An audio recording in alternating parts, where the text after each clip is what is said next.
Olá, que bom que vocês estão aqui com a gente. Queria apresentar o programa. Essa é a primeira edição do Via Papos, temas quentes por cucas frias. E a missão desse programa é a gente desmistificar e democratizar essa sigla que talvez vocês tenham ouvido, que é o ESG. ESG é uma sigla em inglês que fala de meio ambiente, de questões sociais e de governança, que basicamente é a gestão das organizações, né? E são assuntos extremamente importantes para os desafios que a gente vive no dia a dia, e não só as grandes empresas. Então, o Via Papos, a gente quer trazer aqui alguns temas complexos, às vezes, que você não sabe muito bem como se posicionar, com perspectivas diferentes, para que você reflita aí e consiga, então, entender como é que isso faz parte das decisões suas, diante dos seus desafios, diante das suas oportunidades. E hoje a gente vai discutir 50 mais. Mercado, trabalho. Não sei se você tem 50 ou mais, se você não tem, mas a lógica é que torço para que você venha ter, né, com saúde, qualidade de vida e possibilidade de exercer seus sonhos. Independentemente de que momento que você está na sua vida, sempre é tempo de sonhar e de realizar. E esse é um tema super importante para o qual eu tenho aqui a honra de ter dois convidados que vão participar aqui, são os cucas frias, né, para esse tema quente, que é a Cleia, pesquisadora da longevidade, ela vai se apresentar um pouquinho, o Henrique, que é um executivo de RH, que vai trazer essa realidade de como está funcionando nas empresas, 50 mais, né, Henrique? Então, eu vou pedir para que vocês se apresentem para a gente começar esse papo aqui. Vamos lá. Primeiro, obrigado pelo convite, é um prazer estar aqui com vocês. E meu nome é Cleia Clouri, eu sou especialista em longevidade desde 2016, venho trabalhando nisso com um certo afinco, 24 horas por dia praticamente, e eu tenho duas atuações, né? Uma atuação que é uma atuação de pesquisa, inovação e tendência, então eu tenho uma empresa chamada Data 8, e a outra empresa é uma empresa que tem também um fluxo com 50 a mais, mas é através de influenciadores nas redes sociais. A gente vê essa explosão aí de pessoas falando muito nas redes sociais com mais de 50 anos, então a gente resolveu entrar nesse mercado e também a gente está nisso desde 2019. Além disso, eu faço parte de um movimento que é de combate ao etarismo, que chama Movimento Atualiza, e pertenço também, sou conselheira do grupo Mais Diversidade. Então, eu tenho uma atuação bem constante aí nessa área de longevidade. É um prazer estar aqui, espero que o papo seja muito bom. Com certeza será. Não é mesmo, Henrique? Sim, vai ser um papo bacana. Bem, eu sou o Henrique, eu sou um executivo de recursos humanos, eu tenho mais de 25 anos de experiência, trabalhei em multinacionais do segmento da saúde, eu estou hoje numa multinacional do segmento de distribuição de químico, né, desde a parte de químicos e também alimentos e food, comida. Venho trabalhando esses temas de diversidade e inclusão já há alguns anos na minha carreira, desde 2002. E é bem bacana poder falar sobre 50 mais, porque eu estou quase lá nos 50 mais. E é muito interessante, porque é um tema que quando você acorda, você já percebe que você já está nos 50 mais, 60 mais, 70 mais.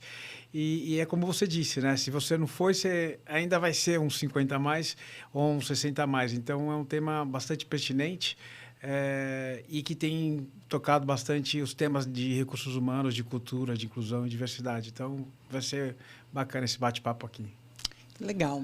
Eu acho bem importante a gente estar discutindo isso. A proposta do programa, o nome é Via Papos, é porque a gente consegue achar caminhos conversando, né, Henrique? Trocando ideia. Então, por meio do papo, por meio da conversa, a gente encontra similaridades e as diferenças que nos enriquecem, né? Sim. E acho que esse é o ponto, Cléia, que eu queria trazer para você, porque assim, essa questão da longevidade, do etarismo, né? Para quem não sabe o que é etarismo, é o preconceito de idade, né?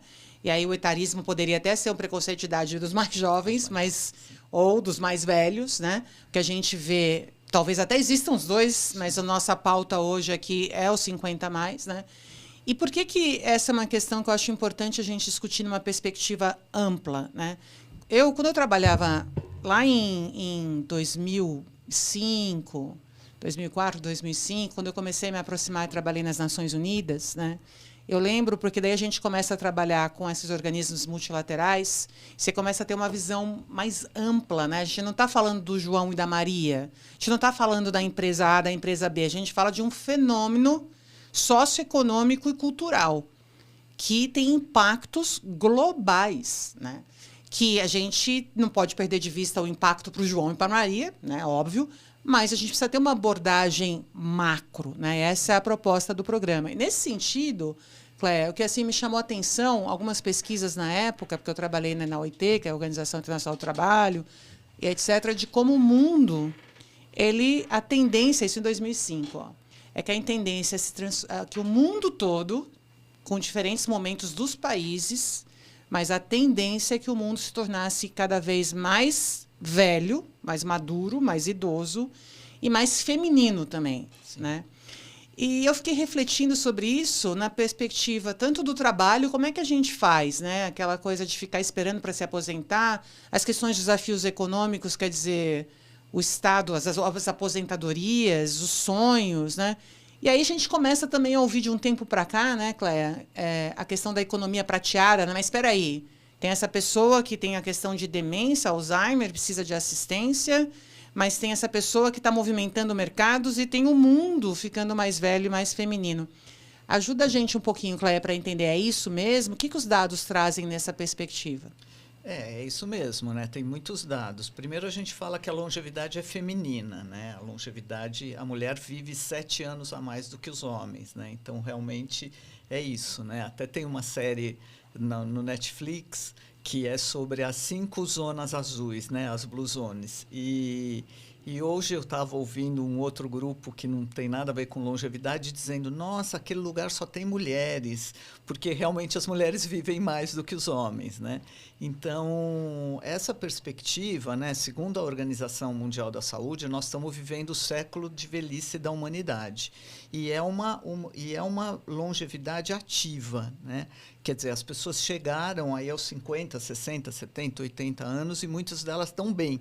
Lógico que a gente não pode generalizar, porque muitas têm, aí depende muito da situação física e mental, psicológica das pessoas. Mas, assim, na maioria, comparado com outras gerações, a gente chegou bem, né? Chegou muito bem. Então, hoje já temos mais pessoas acima de 50 anos no mundo do que crianças de até 5 anos de idade. Então, realmente, nós estamos vivendo aí esse envelhecimento da população. Além disso, se a gente pensar numa perspectiva do Brasil, nós já somos 55 milhões de 50 a mais, o que representa 25% da população. É bastante gente, né? Só para vocês terem uma ideia, a cada 21 segundos um brasileiro faz 50 anos. Né? Então, são números bastante impactantes. Além disso, a gente vê que tem algumas regiões no Brasil, especialmente, que envelhecem com mais rapidez do que outras. Então, tem estados como no Rio de Janeiro e o Rio Grande do Sul, que tem pessoas acima de 60 anos, aliás, mais do que gente até 14 anos de idade, né? E o IBGE, que saiu agora, né, o censo que saiu agora, mostrou isso, né? Tinha-se uma expectativa de um crescimento da população que não aconteceu, né? Porque a população realmente está envelhecendo, a expectativa de vida aumentou muito, né? O que era antes 50, 60 anos, hoje está em 72,4 anos, em média, né? Então, hoje tem grupos aí de centenários crescendo cada vez mais, e, além disso, a taxa de natalidade diminuiu muito, né? Em 1960, por exemplo, aqui no Brasil, a gente tinha, em média, 6 filhos por mulher, e hoje a gente tem no Brasil 1,6. O Brasil tem uma taxa bem menor, inclusive, do que outros países. Então, realmente, tem essas duas características. A população está envelhecendo e a taxa de natalidade está diminuindo. Então, nós vamos realmente viver, e daqui para frente, né, só mais um dado, que a gente fica falando em número, mas só mais um dado, em 2050, o Brasil vai ser o 6º país mais velho do mundo, à frente de países que hoje já têm uma população envelhecida, como a Europa, por exemplo. né? Agora, a gente tem um desafio muito grande. O Brasil vem envelhecendo de uma maneira muito rápida, né? Só que o Brasil não está preparado para isso, né? Então, o professor doutor Alexandre Kalash fala uma frase que é muito significativa, porque ele diz que, enquanto a França, a Europa, demorou 200 anos para a população envelhecer, nós estamos fazendo isso no Brasil em 40 anos. Então, realmente um desafio muito grande, porque as políticas públicas e mesmo as privadas, nós não estamos preparados para essa curva de envelhecimento acentuado que a gente está vivendo. Dados bem importantes, né? Bem significativos e que requerem um olhar, né, Henrique? Eu acho que do poder público, né? Quando eu também trabalhei na Europa, e a questão toda era essa questão da migração necessária e impulsionada, né, pelos governos para suprir necessidade de capital intelectual, de mão de obra operacional, porque você não tinha, né? Então, vai mudando cultura, vai mudando tudo. E, Henrique, e como é que você como um executivo de RH, né, trilhando aí vários setores de saúde, mas é sempre esse olhar, independentemente do setor, eu acho que é uma visão organizacional, né? Como é que você enxerga isso? A Cléia comentou, né? Não, é muito rápido, né? Imagino que precise também pensar isso e discutir isso no ambiente privado. Sem dúvida, né? Engraçado, a Clélia está falando aqui, eu me lembro da década de 70, 80, para ser mais preciso, que dizia, o Brasil é um país jovem, o Brasil é o país do futuro, a população jovem. E, enfim, né, a gente está falando de 40 anos depois, de fato, a gente está se tornando um país com características de país europeu em termos do etarismo, né? E eu acho que tem uma questão importante, porque nos últimos 10, 15 anos se discute muito a inclusão das classes minorizadas, né? E agora, recentemente, começou muito a se discutir a questão do etarismo e dos 50+. Porque já é uma coisa que está acontecendo dentro das organizações. Então, mais do que eventualmente você ter cota, porque você não precisa ter cota para, né, para as pessoas que vão ficando mais velhas, elas vão transcorrendo de uma maneira mais natural. Como é que você adapta a linguagem? Porque hoje você tem 5 gerações trabalhando dentro das organizações, né? Então, a questão da diversidade, ela não passa só pelos 50+, é como que a gente coloca os 50+, conversando com, né, a garotada que está chegando agora, de 18, 19, 20 anos. Né? Muitas vezes se fala no tal do mentoring reverso, né, onde você coloca o mais jovem para fazer a mentoria para o mais velho.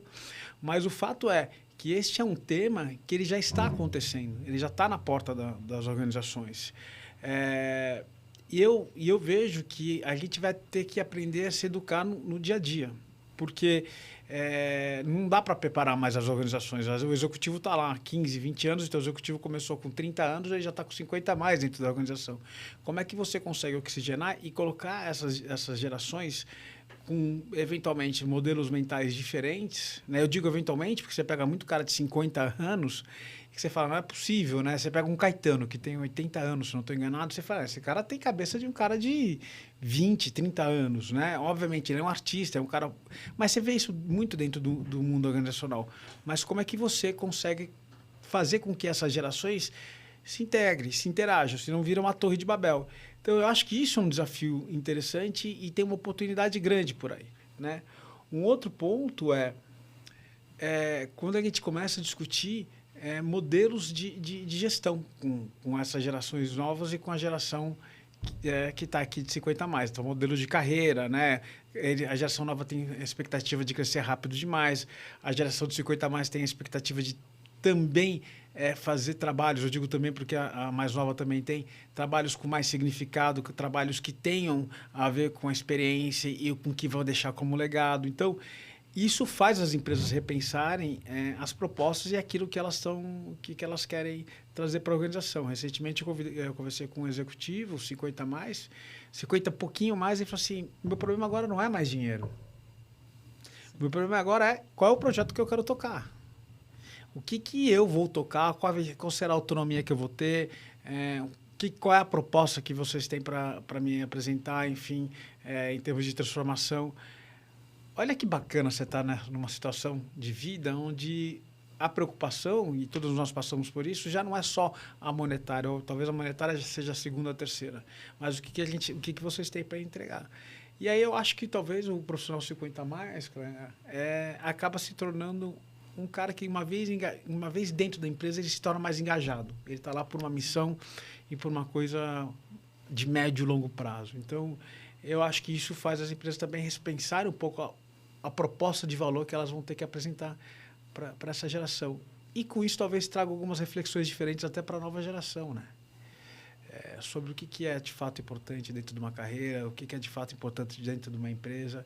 Eu acho que isso gera bastante riqueza. Então, eu acho que as empresas vão ter que recomeçar a pensar esse modelo. E é engraçado que na Europa o 50 mais já está ali, meio a meio.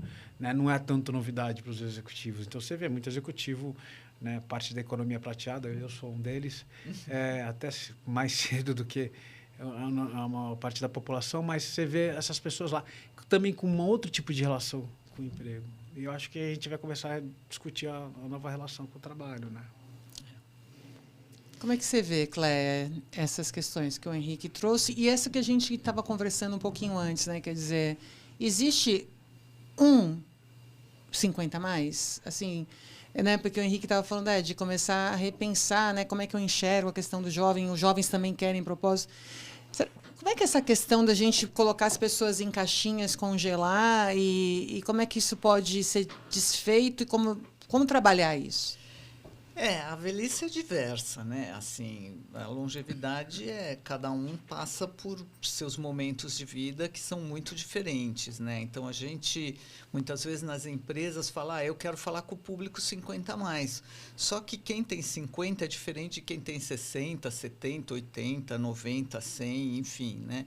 Então colocar numa caixinha é um dos erros mais, assim, graves, talvez, que a gente possa sinalizar, né? Porque as pessoas passam por momentos muito diferentes durante a sua vida, durante a sua carreira, tanto familiar quanto pessoal. Inclusive, tem um movimento, né, que é esse movimento que a gente chama de middle sense, que é entre quem está entre 45 até 65 anos de idade, que essas pessoas elas estão reinventando esse momento da longevidade, né? Então, elas passam por mudanças ali, mudanças muitas vezes estratégicas, mudanças do ponto de vista pessoal, familiar, então pessoas que se separam, tem até um discurso aí sobre o divórcio grisalho, porque muitas pessoas acabam, os filhos saem de casa, a mulher fica sozinha com o marido, de repente começa a entender que não é mais aquele momento que ela quer viver outro momento da vida dela, ou a mulher ou o homem, enfim, né? E se separam, então tem aí um volume muito grande de pessoas se separando. Então, assim, se vive um outro momento, às vezes vão começar a empreender. Então, a gente tem que olhar para isso de uma maneira bastante singular, né? A gente tem que olhar de acordo com as características de cada fase da vida, né? A gente sabe que chega um momento, por exemplo, com as pessoas mais velhas, 80 anos, que ela se volta mais para a família, ela é mais resiliente, ela já não tem mais aquela condição, talvez, do trabalho ser uma força de trabalho, como é numa população mais jovem. Mas hoje a gente pega pessoas de 70 anos que estão muito bem, que estão trabalhando, que estão executando, que estão fazendo, né? Mas eu gostei muito de ouvir o que o Henrique falou, porque, na verdade, o que eu vejo aí é que isso é bem complicado mesmo, né? A gente percebe que as empresas ainda não estão preparadas para absorver pessoas acima de 50, 60 anos ou até mais, né? Então, que as iniciativas ainda são pequenas, né? Então, quando a gente olha para essa diversidade, a gente percebe que tem movimentos da diversidade racial, movimentos da diversidade LGBTQIA+, de PCD, mas a gente ouve pouco ainda o movimento da diversidade etária. Diversidade etária, até a Ernst Young fez uma pesquisa o ano passado que demonstrou que 45% das empresas não estão preparadas para absorver uma pessoa acima de 50 anos no seu quadro de funcionários. Então, ainda é uma coisa que a gente percebe que ainda as empresas estão tateando por aí para entender e absorver o melhor caminho que elas têm para fazer isso, para absorver. Não vai ter jeito. Com o envelhecimento da população, as empresas vão ter que absorver. As empresas vão ter que absorver pessoas acima de 50, de 60 anos. Não vai ter jeito, né? Mas elas ainda não estão totalmente preparadas. Então, quando eu ouço o Henrique falar que assim, a convivência de 5 gerações, essa intergeracionalidade, eu fico muito feliz de ouvir que assim, tem um despertar para isso. Agora, como realizar isso é outro papel aí, né? E como as empresas, de uma maneira geral, né? A gente vê algumas empresas, inclusive no setor farmacêutico, a Sanofi, que ganhou uma certificação age-friendly, a Takeda também ganhou uma certificação age-friendly, que é de ter no seu quadro de funcionários pessoas acima de 50 anos. Então, isso é muito bom, né? A gente vê aí que tem esse movimento nesse sentido, mas ainda são poucas, para dizer bem a verdade. Eu acho que você está falando me remete a uma coisa, né? Que é o movimento da a diversidade, eu acho que o Henrique também, né? A diversidade está posta. Até pelos fenômenos que aconteceram naturalmente, né? Eu acho que o desafio é a intencionalidade da inclusão e da equidade, né? E aí eu escuto essa conversa e eu fico pensando assim, né? Como a gente tem um caminho para despertar a visão do ganho e não só da pressão, né? Então, assim, eu vou ter que lidar com isso. Esse eu acho que é o primeiro estágio mesmo do despertar e da mudança. Porque eu acho que assim, seria legal o momento que a gente chegasse, talvez começasse a falar sobre como é bom que eu tenho que lidar com isso. Né? Porque o que isso traz de ganhos, no sentido, não estou falando diretamente financeiro, mas o que isso traz de ganho para um time, o que isso traz de ganho para um país. Né? Você ter pessoas com mais tempo de vida. Né? Porque a gente fala de longevidade, fala de envelhecimento, elas são conectadas, mas não são a mesma coisa. Né? A longevidade começa desde que eu nasci. A longevidade de uma empresa é uma visão que eu construo. Né? Eu me vejo me perenizando. Né? E aí, nessa medida, eu entendo a necessidade da diversidade para mim, e não só por uma questão de regulação ou de cota, como o Henrique trouxe, porque eu vejo valor. Né? E, nesse sentido, Cléia, antes da gente perguntar um pouquinho para o Henrique as questões mais do ambiente de trabalho, eu acho muito interessante esses dados das pessoas mais velhas, ainda extremamente ativas economicamente e impulsionando negócios. Né? E aí, quando a gente pensa, depois vou pedir para o Henrique comentar como, né, a razão de ser de uma empresa ali tem a sua missão social, mas entregar valor, né, para os stakeholders e para o cliente, né? Eu fico pensando, quando você tem dentro de casa a representação do seu cliente, ajuda melhor você entender quem seu cliente é. Né? Então, assim, nesse sentido, de sair de uma questão de uma imposição que vem de um fenômeno natural, do envelhecimento do mundo, que eu vou ter que lidar com isso, né? Não estou lidando vai vir em cota, vai vir a premência dos fatos da vida. Ainda estou vendo como eu vou fazer, etc. Para uma construção de que bom que eu tenho que lidar com isso, o que eu tenho de valor nisso, eu acho que passa também por entender essa questão da economia prateada, né, Cléia? Sim. A economia prateada, ela se a gente for, é a soma de todos os produtos e todos os serviços que os 50 mais consomem. Se a gente for olhar para isso, se a gente for colocar isso, seria a terceira economia do país, depois dos Estados Unidos e da China. Então, realmente, é uma movimentação muito, muito grande. Né? Quando a gente olha, por exemplo, nós fizemos uma pesquisa na América Latina, e na América Latina, o consumo das pessoas, eu imagino que no Brasil também seja assim, o consumo das pessoas 50 a mais é o maior de todas as outras gerações. Então, assim, realmente é o que vai movimentando a economia, o que vai movimentando os mercados, para que isso consiga ainda ser algo realmente relevante, né?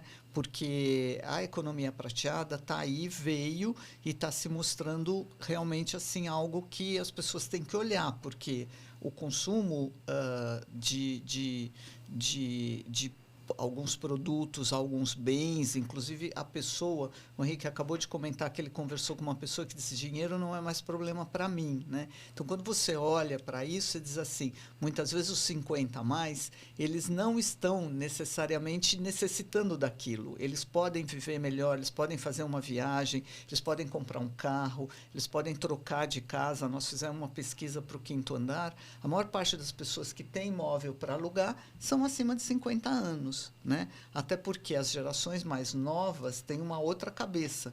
Eles muitas vezes não querem o bem adquirido, eles não fazem questão de ter um carro, uma casa. São eles que alugam.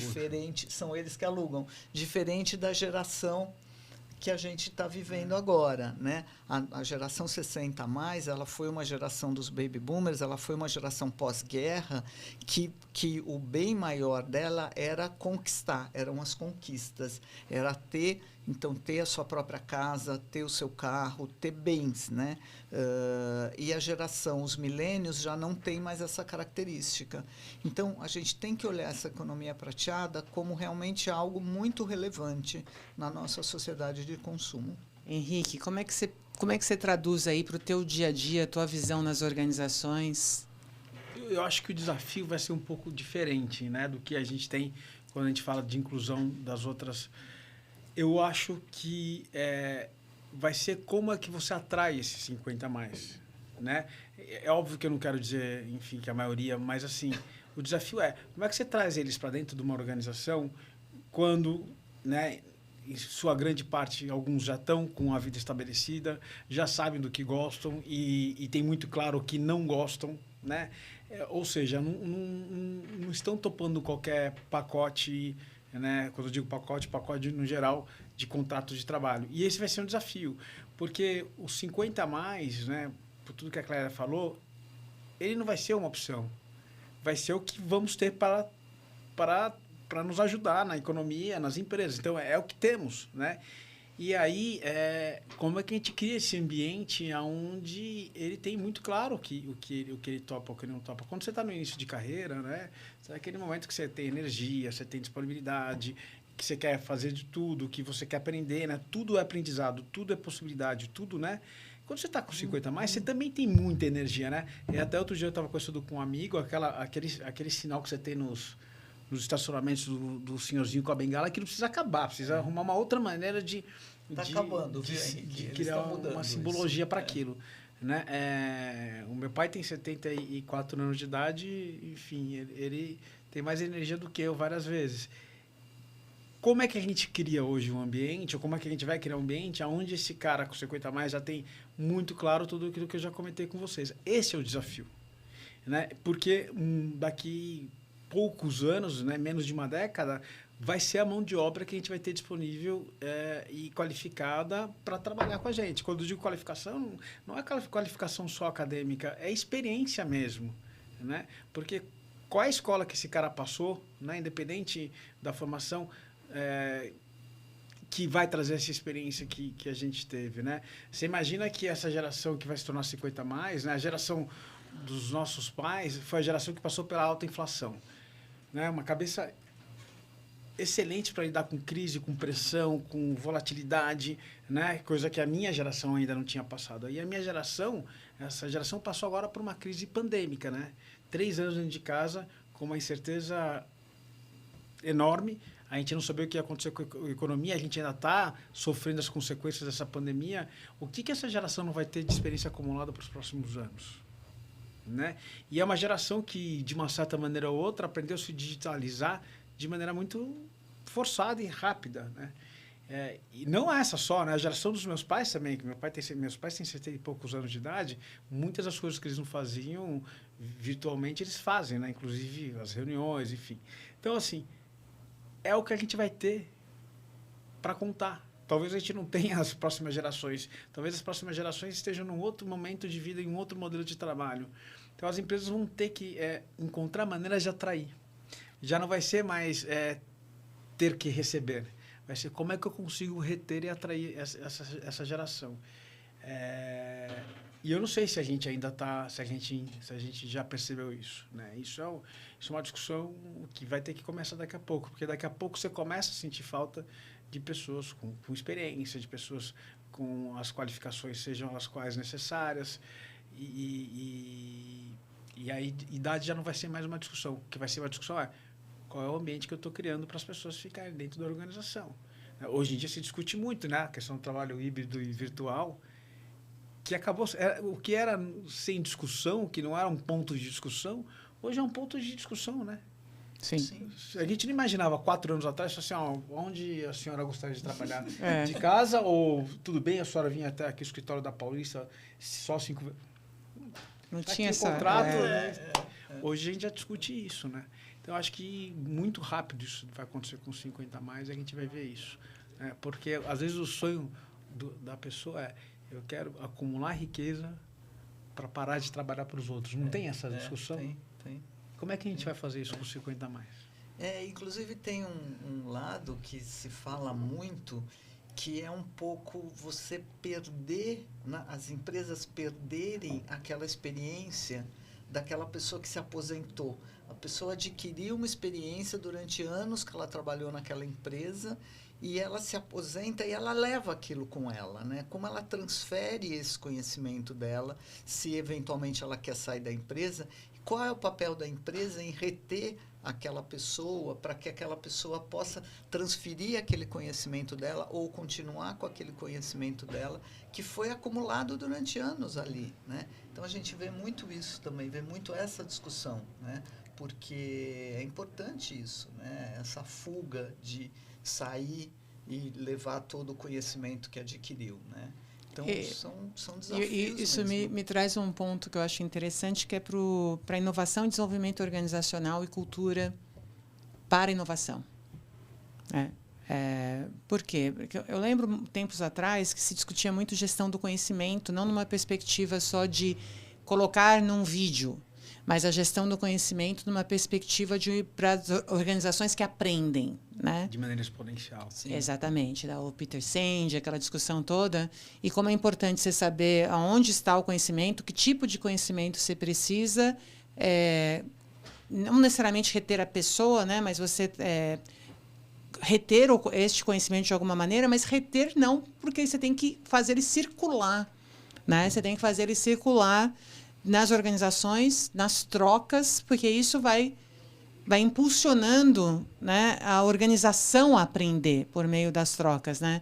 Isso que você está falando me remete a isso, né? Quer dizer, e não é só, talvez, na minha visão, pegar essa pessoa e reter, mas como é que a gente está trabalhando o conhecimento disponível nas pessoas, e aí, né, Henrique, como você trouxe, que vem de uma experiência de vida que a expôs essa pessoa a cenários diferentes e contextos diferentes, que fez com que ela, de fato, pudesse, com maior ou menor grau de reflexão e observação, lidar e trazer skills e ter uma sabedoria, né? Não uma sabedoria lá oriental, né? Mas também, né, de lidar com isso. E aí eu queria jogar para você, Henrique, uma pergunta, porque eu acho que eu venho discutindo muito essa questão de inovação, tecnologia, inteligência artificial e ética e decisões, né? E um pouco que se fala, né, é essa questão. A inteligência artificial, ela tem muito ainda a crescer, mas o que se percebe é a necessidade de análise crítica, né? Por várias questões, né? Porque assim, o que a tecnologia traz, será que não é? Ou seja, essa sabedoria de vida, de sentir, espera um pouquinho, está vindo da tecnologia, mas isso não parece, tem alguma coisa, porque ainda tem muitos erros nesse processo. Então, esse é um ponto que eu acho que essa questão da sabedoria é super útil, né? E nos dilemas éticos, né, eu também acho bem interessante isso. Por quê? Porque quando você pega uma tecnologia, e se ela for indo pela lógica, ela vai falar o seguinte: a gente não pode ter, por exemplo, pessoas com algum nível de doença, porque não faz sentido no mundo cair lá. Mas a gente é mais do que isso, né? E a Cléia trouxe essa questão dos dados, quando seremos mais mais idosos e mais velhos, mas também tem uma questão da qualidade, passa por essa sabedoria, esse repertório, não é, Henrique? Eu acho que totalmente, né? Porque é o grande dilema hoje que se tem, né? Mal comparando a história dos carros inteligentes, né? Ainda não se colocou esses carros nas ruas porque tem o tal do dilema, né? O carro é programado, inclusive, para determinada situação. Atravessa uma senhora na frente do seu carro, né? Entre atropelar a senhora ou bater num carro com uma mulher, com um menino recém-nascido, qual é né, qual é a decisão que você tem que tomar, né? A inteligência teria que tomar. São discussões que se tem, por exemplo, para esses modelos de inteligência artificial. Mas eu acho que a sabedoria e é um grande conflito que a nossa sociedade hoje vive, né? De entender um pouco, né? Discussão de o que é ética, né? As questões dos quais a gente muitas vezes precisa de vivência e experiência para trazer uma perspectiva de vida, né? E não necessariamente, né? Às vezes a gente tem a visão de que alguém mais velho é mais conservador, né? Ou tem uma cabeça mais, né, conservadora. E isso não é uma verdade, né? Eu estava pensando esses dias, Mick Jagger, quantos anos ele está mais de 70 anos de idade, né? A geração da década de 60, 70, que era do amor livre, das drogas livres, estão aí, né? Rita Lee, que acabou de nos deixar, cabeça absolutamente, né, com sabedoria, né? Porque já passaram por absolutamente tudo. E isso você não tem dentro de uma inteligência artificial. Isso, na verdade, infelizmente, você adquire com o tempo, né? Eu digo infelizmente porque imagina você com 30 anos com a sabedoria de alguém com 60, 70 anos, né? Então, assim, eu acho que isso é uma coisa que a gente vai ter que cada vez mais olhar. Porque a gente está passando por um mundo onde você tem informações de tudo quanto é lugar, você tem possibilidade de tomar de decisão, né, formadores de opinião em todos os lugares, e a gente vai ter que amadurecer isso, né? Então, trazer essas pessoas para as mesas de discussão tem sido cada vez mais importante. E eu estava pensando, enquanto a gente vinha se preparando aqui para conversar, você olha para uma profissão que a gente...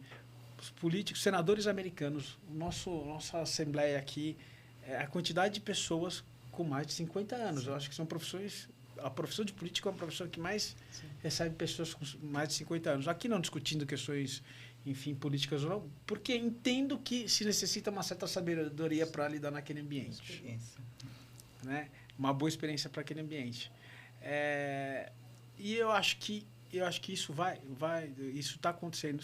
Eu não sei, Clara, mas eu acho que você está dizendo que a sociedade está envelhecendo. E é um dado. Então, quando a gente acordar, vamos estar todos com 60 a mais. E aí, estamos aqui. O que vamos fazer com isso? Porque não vai dar para contar com a geração nova. Né?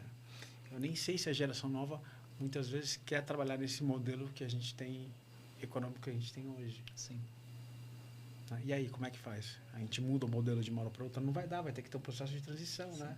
Sim.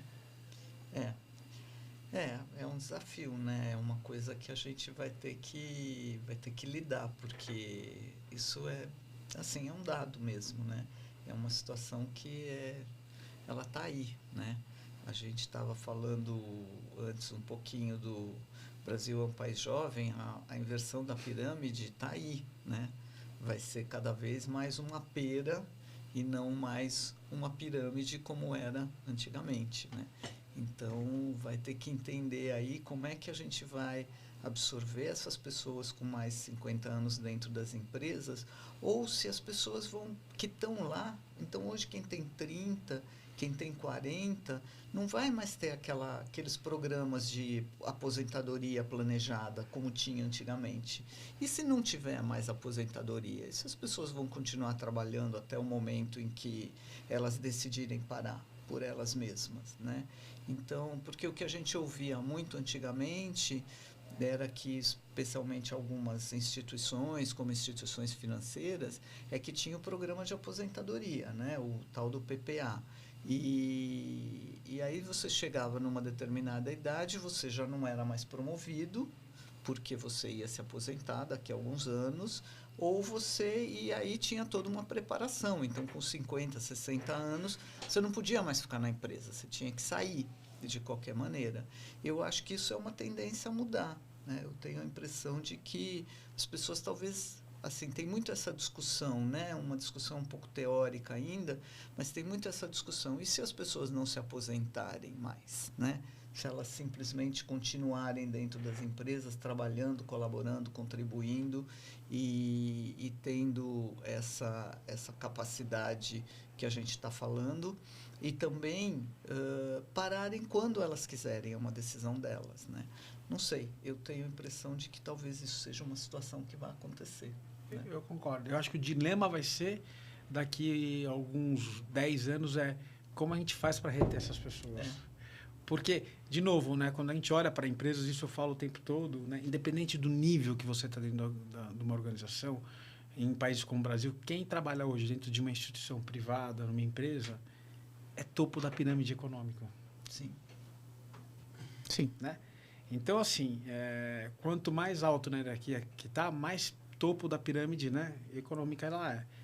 E muitas vezes o cara fala assim, acabou, já tive que entregar o que eu tinha que entregar, já tive que fazer o que eu tinha que fazer, eu quero curtir a minha vida. Eu tenho amigos com 50 e poucos anos de idade que estão aposentados e estão viajando, estão tocando a vida, estão curtindo a esposa. Aí, às vezes, eu falo assim, eu tenho um que eu falo, pô, fulano, vamos?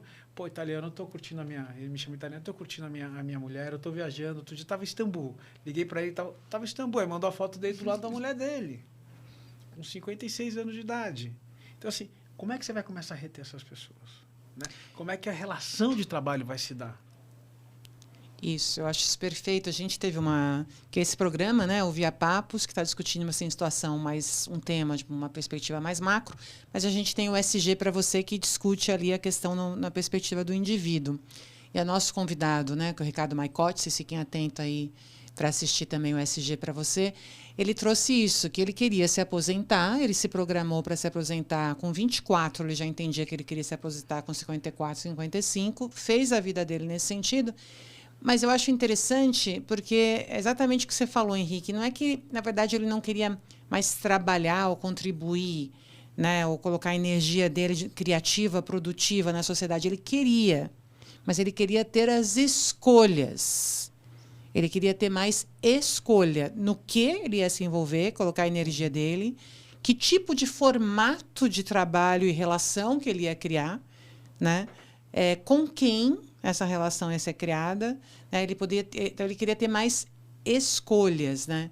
E eu acho interessante que vocês estão falando, que o Henrique trouxe também, né? Está posto aí. A gente vai ter que aprender à medida que a coisa vai construindo, né?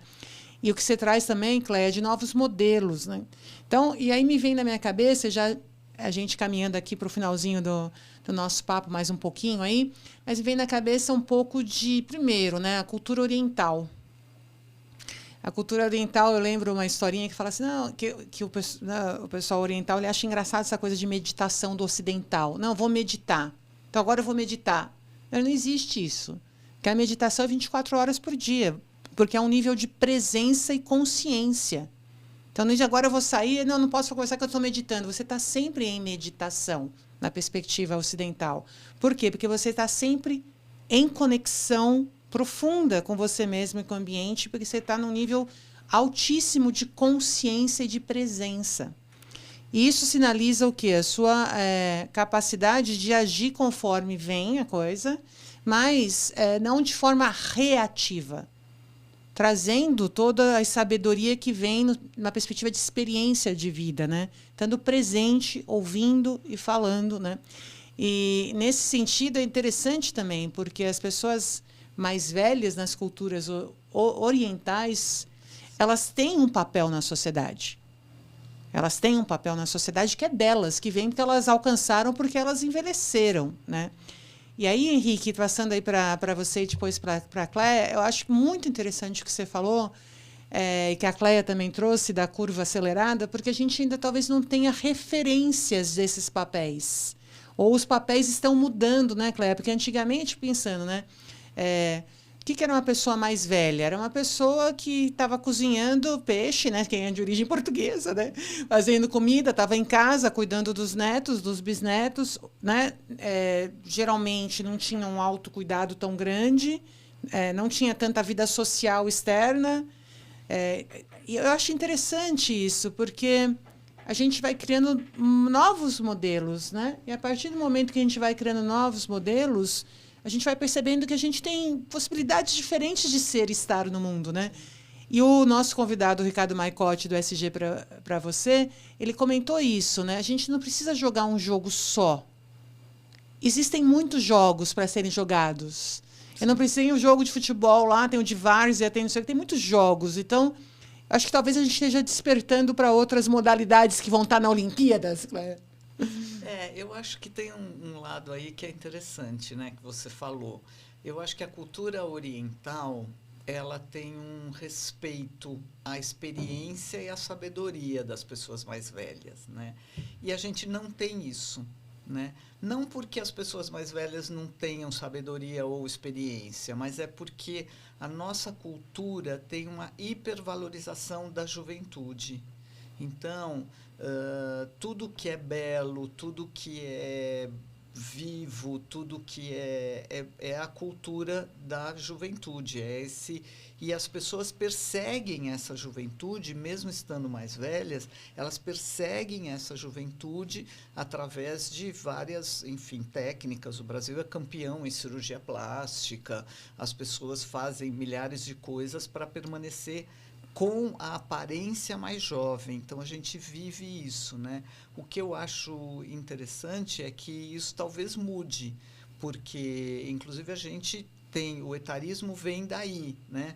Então, assim, eu acho que uma pessoa mais velha, eu tenho preconceito contra as pessoas mais velhas, né?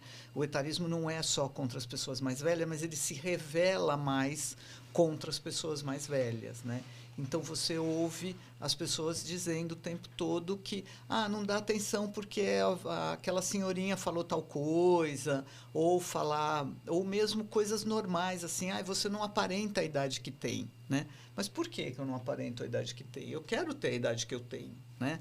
Então, esse tipo de coisa, tudo é um etarismo, que a gente vive com muita prevalência aqui no Brasil e nos países mais ocidentais, né? Então, eu acho que talvez com esse envelhecimento da população, com as pessoas chegando bem, a gente talvez vá criando essas referências, né? Para que realmente os mais novos consigam, então, ter uma referência na gente com mais experiência, com mais sabedoria, com uma cabeça boa para aquele momento, né? Então, eu acho que isso talvez mude, mas ainda a gente sofre muito com esse preconceito da idade, com essa busca por essa juventude eterna que não existe, na verdade, né? Henrique, eu acho que as organizações, para mim, são, assim, sejam públicas ou privadas, mas eu acho que as organizações, o trabalho, né? Não estou falando do emprego, e aonde a gente realiza nosso trabalho, é um local tão potente, né? Por quê? Porque me permite sair da minha bolha, da minha convivência, do meu núcleo social, que eu estou inserida nele, por onde eu nasci, etc. Me possibilita, né? Eu trabalhei em Sarajevo, na Bósnia, né? Então, a gente fica vendo as mulheres um outro papel na sociedade. Isso me faz refletir, né? Na época, Cléa, não sei se eu comentei isso, né? E meus 2 filhos. A Giovana tinha 7, o Rodrigo tinha 13. Né? Eu fui antes, daí vi como é que estava a situação de segurança. Falei, não, vem. Daí ficamos eu e eles, tinham 5 brasileiros lá, né? Nós éramos 3, outras 2 eram esposas, né? De pessoas que trabalhavam lá. E aí eu lembro que na escolinha, na festa que foi, o pai de uma amiga da minha filha levou as outras 2 mulheres. Ele tinha 3 mulheres. E a minha filha perguntou, mas mãe, pode isso? Eu falei, ai, meu Deus, não me faz pergunta difícil. Não, mas assim, pelo contrário, me faça pergunta difícil, né? Assim, eu acho que foi super importante isso, porque a conversa que vem... veja só, existem outras formas de ser e viver, né? Então, nesse sentido que eu acho que as organizações, Henrique, têm uma potência, porque de colocar as pessoas diferentes, diversas, com a mesma valorização, entendendo que o mais velho não necessariamente é mais sábio ou menos, ou o mais jovem ele é menos conservador porque ele é jovem, ou ele sabe mais tecnologia, ele pode ser até um nativo digital, mas por que o outro não tem a mesma energia, a capacidade de aprender? Então, queria colocar para você que talvez sem tendo receita de bolo, porque a gente vai ter que ter aquela consciência, lidar com o que vem, Mas talvez, eu queria te perguntar se concorda com esse meu olhar. Talvez a questão seja entender que é um fenômeno sociocultural, entender, como a Cléia trouxe, que cada um tem o seu momento, inclusive algumas fragilidades mesmo do corpo, etc. Mas isso não significa não ter potência e poder contribuir. Talvez as organizações pudessem olhar numa perspectiva macro, né, das tendências dos padrões, mas antes de tomar decisões, quem é essa pessoa? Que ela pode contribuir e de que forma, com quem, e valorizar isso dentro das organizações para que tenham mais trocas e as pessoas mais jovens, que talvez olhem o mais velho como algo decadente que está acabando, né? Mas sim como alguém que legal, que contribui para mim. Eu quero conviver com isso, né? Quero conviver com esse jeito de ser, com esse novo olhar. E acho que as organizações podem contribuir muito, né, Henrique, com essa perspectiva de trazer as diferenças, construindo confianças e relações, não que para a gente enxergue só risco, mas para a gente enxergue o valor da companhia de alguém que é mais velho e o mais velho, o valor da companhia de alguém que é mais jovem. Que legal esse combo. Eu acho que é a história da inclusão e de você ter diversidade. Eu acho que é perfeito, né? Para mim, novamente, o desafio vai ser como você reter esses talentos mais velhos, né? E você sabe, Cleber, eu acho que tem a questão do preconceito, é que o preconceito vem muito da palavra, né, de ter um conceito, né, ter uma opinião antes de um conceito. Mas é que a velhice a vida inteira esteve ligada à morte, né? Sim, sim. Então eu acho que a gente foge da morte, não necessariamente da velhice. Perfeito, perfeito. Sim. Né? A morte é o que a gente mais teme. Então, assim, você estava falando, a gente foge da morte, né? Acho que as pessoas querem se parecer mais novas para ficarem mais longe da morte. Assim como o mais novo, às vezes eu vejo... E eu estava vendo fotos minhas outro dia, de 20 anos atrás, um amigo meu mandou de uma viagem que a gente fez, eu estava de barba. Eu falei, mas por que eu usava barba? Eu usava barba porque eu já tinha uma posição gerencial e eu queria parecer mais velho do que eu era. Hoje eu tirei a barba porque a barba está toda branca. Enfim. Então, eu acho que assim, até hoje a velhice está vinculada à morte, à imagem da morte, né? Então, eu acho que é por isso que as pessoas buscam a jovialidade. E, de uma certa maneira, o que eu acho sim, esse é o ambiente que a gente tem que tentar criar e a gente vai precisar criar dentro das organizações, porque a diversidade em todos os sentidos está aí, né? Também um dado hoje. Mas como é que a gente cria um ambiente que as pessoas se sintam acolhidas? Essa para mim, é o grande desafio. Porque, senão, você pode até contratar, você pode até trazer, e aí você não retém. Ou você não consegue fazer com que a pessoa esteja no seu potencial máximo de entrega, né? E aí vira o que a gente chama só de simbolismo, né? Aqui, sou uma empresa que contrata pessoas 50, 60 a mais. Né? Senão fica, né, só como símbolo de propaganda. E eu acho que não, tem que ser ao contrário, né? Primeiro, que vai ser um dado, a gente vai ter só esse recurso, ou vai ter esse recurso para ser trabalhado.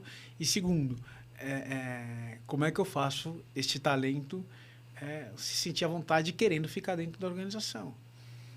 Como faz, Cléia? É verdade. Como você que está vendo esse mercado, está desde 2009, né, na longevidade, vendo... Como eu sei que a gente não tem receita de bolo, mas aqui caminhando, o que seria importante?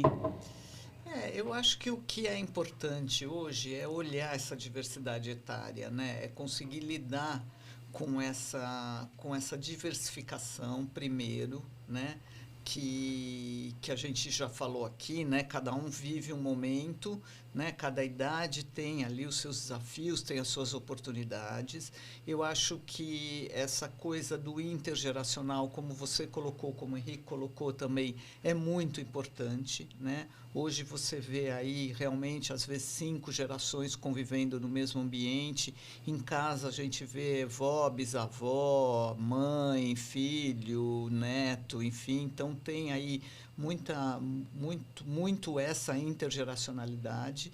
E eu acho que, assim, as empresas vão precisar lidar com isso, né? Trabalhar com isso, entender como, não só como reter também, e esse reter o talento está muito ligado a isso, como você criar um ambiente, um propósito da empresa que inspire esse cara a ficar lá, né? Que inspire a gente a dizer, não, é aqui que eu quero estar, é aqui que eu vou produzir, é aqui que eu vou transformar meu valor em algo de significativo para a empresa, né? Eu acho que isso é muito importante, porque, às vezes, assim, sem essa preparação, talvez você encontre um ambiente um pouco difícil, porque assim, as pessoas têm isso, né? Esse preconceito da idade, ele é muito intrínseco a gente, né? Ele está muito inerente a gente não percebe, mesmo as pessoas mais velhas têm preconceito. Então, se você põe uma pessoa mais velha num ambiente onde, sem estar muito preparado, as pessoas podem começar a sofrer aquele preconceito e aí, né, acaba tendo uma reação natural que é de defesa e saindo, enfim. Então, acho que essa preparação, acho que esse momento onde a gente olha para essa população envelhecendo e entende que a gente tem que trazê-los cada vez mais perto, retendo, absorvendo seu talento e valorizando esse talento é muito importante. Muito bom. Agora, finalizando, vou pedir para vocês, Henrique, você tem alguma mensagem, alguma coisa que você quiser falar aí para o pessoal que está nos ouvindo, alguma coisa que você acha importante de ficar, ou alguma...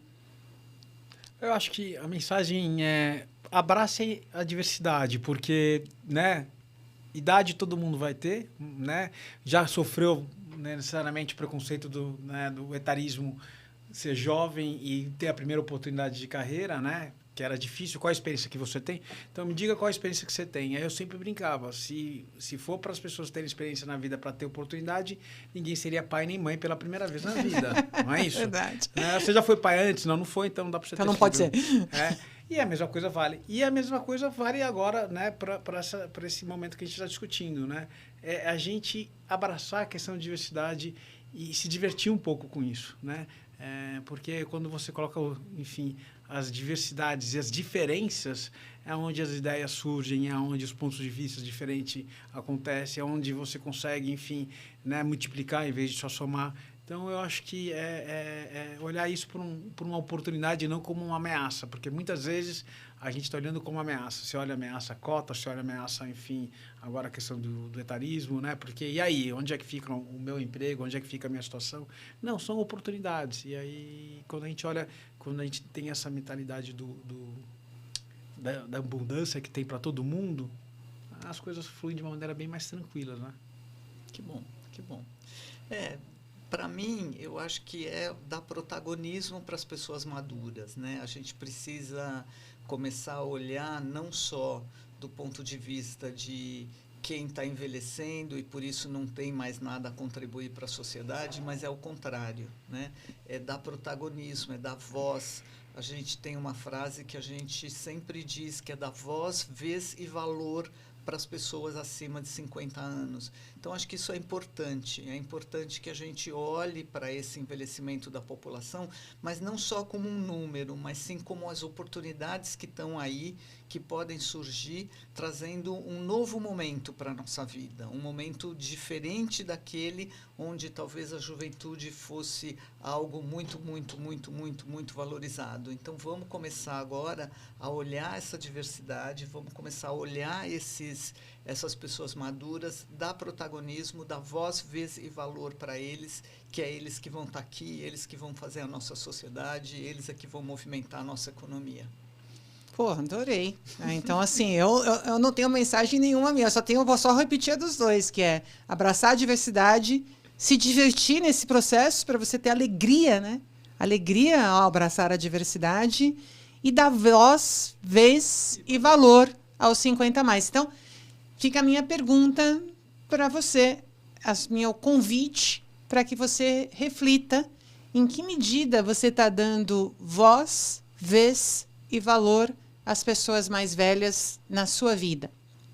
E se você é uma pessoa mais velha, em que medida você está dando voz, vez e valor para você mesmo, né? No sentido de se jogar, de tentar, de ir atrás e entender os desafios como mobilização para aprender e ter alegria no processo, né? Conversar, se divertir, até dar risada de você mesmo, dos seus erros, né? Então fica esse convite aí. Em que medida nós estamos abraçando a diversidade com alegria, dando voz, vez e valor para os outros que são diferentes da gente e para a gente mesmo. E no caso aqui, os 50 a mais. Acho que isso dá um bom papo, uma boa reflexão Muita coisa para fazer. O negócio é começar fazendo e refletindo e indo, porque a vida está aí e não espera a gente aprender. Então vamos lá, muito obrigado. Segue a gente aqui no canal, outros papos, outras conversas, outros temas quentes e muitas cucas frias para conversar com você. Até mais.